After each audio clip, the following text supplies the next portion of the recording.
Hey guys, it is Friday, thank goodness, and it's been a week that's just been full of economic activity and I think the reports were tradable, so everybody was very apprehensive about what was coming our way, and it turned out to be a whole lot about nothing, and we wound up with the market making new highs.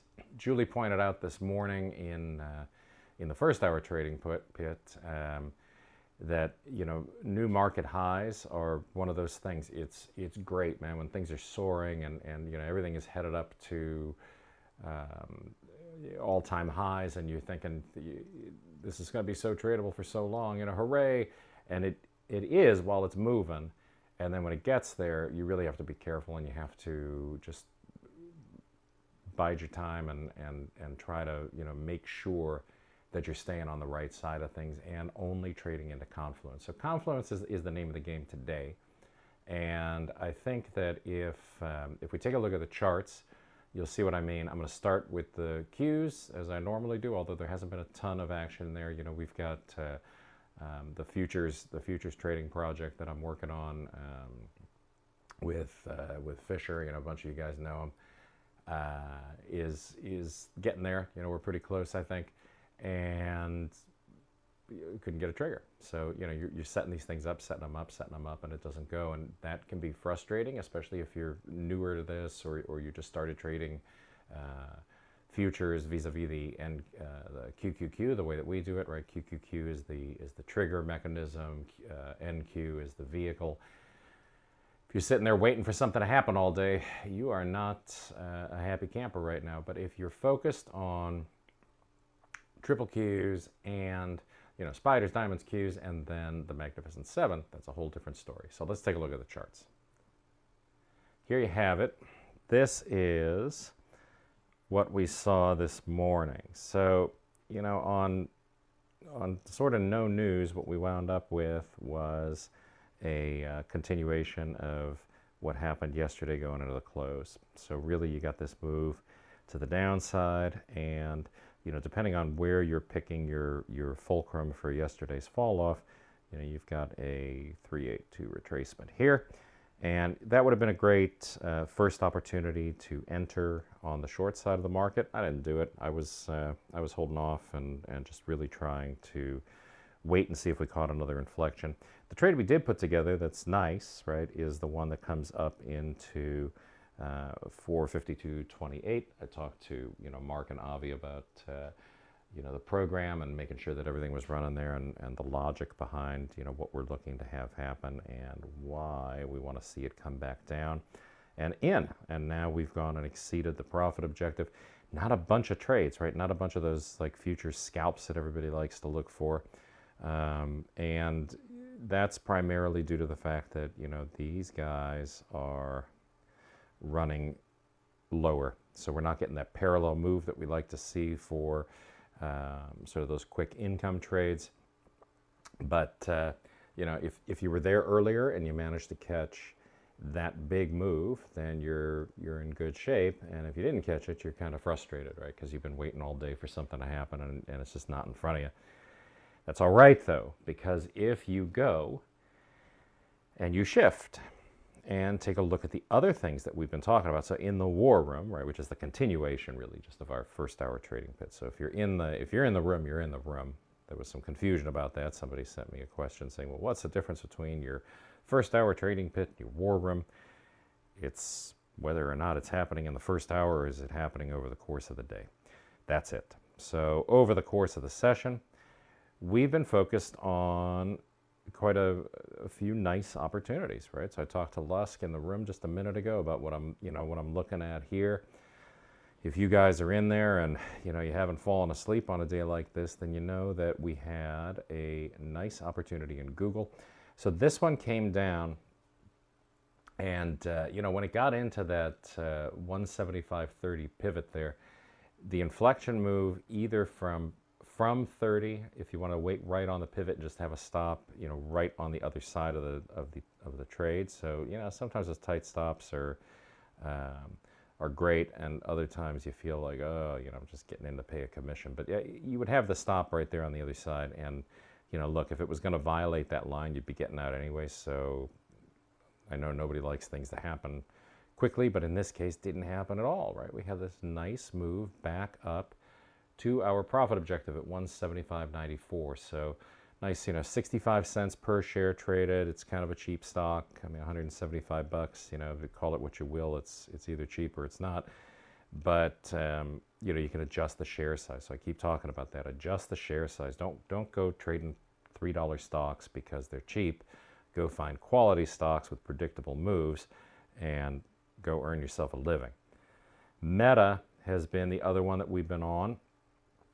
So we just called a trade from this threshold level here, and I just said, you know, I'm taking the move from you know, that 470 area there where we see that black pivot. That black pivot, of course, is the second support, and you know, the move higher again, you know, is pretty nice. So from 470, our target, all the way up at 471.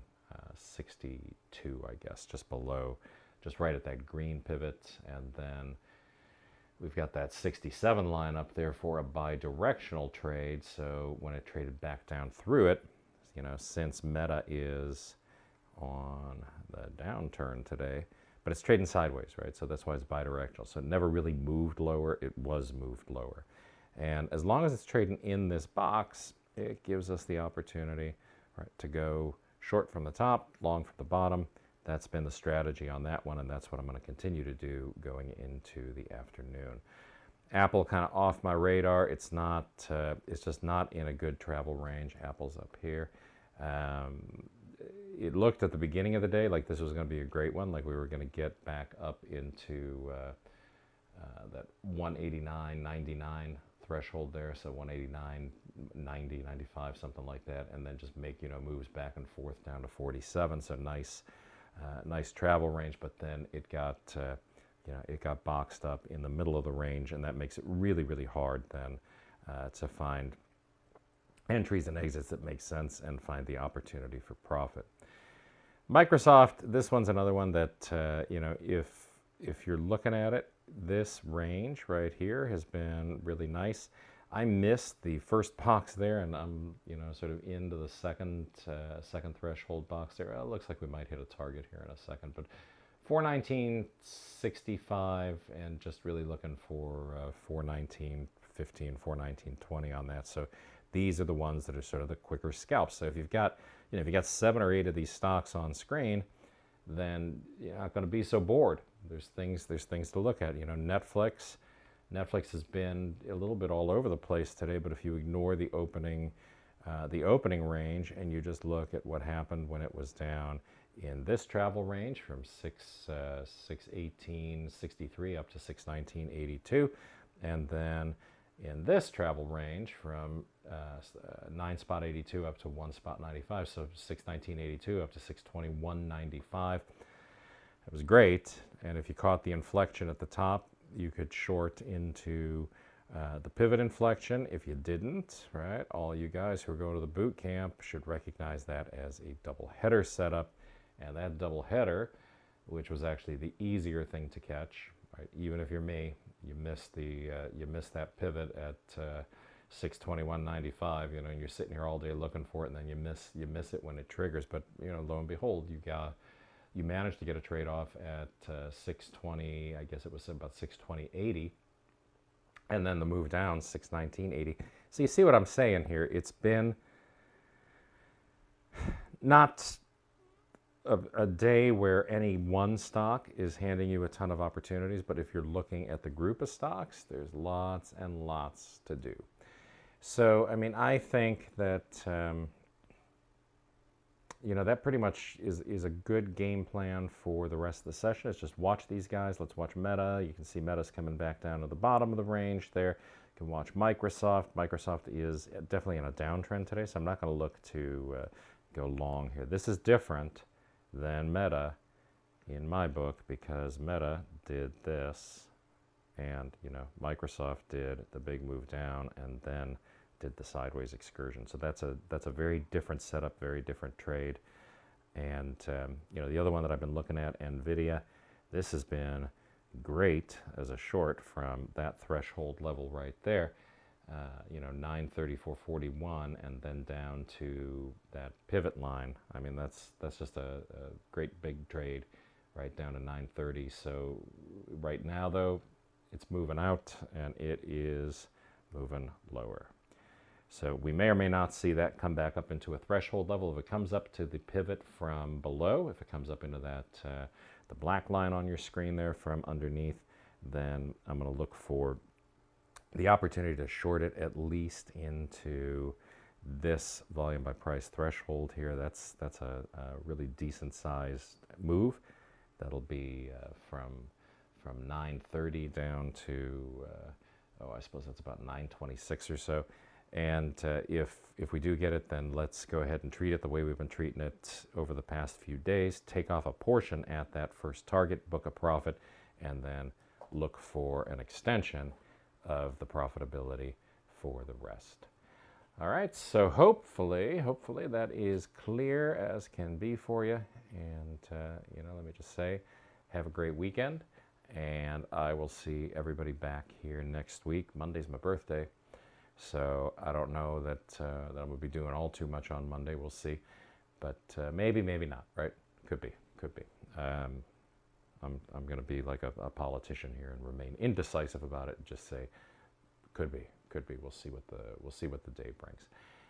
Okay, have a great day. If you have questions, shoot me an email, shoot me a text. You guys have my text, my messaging number, and if you're in the room, just pop it into the chat or turn on your microphone and just let me know you have something to say.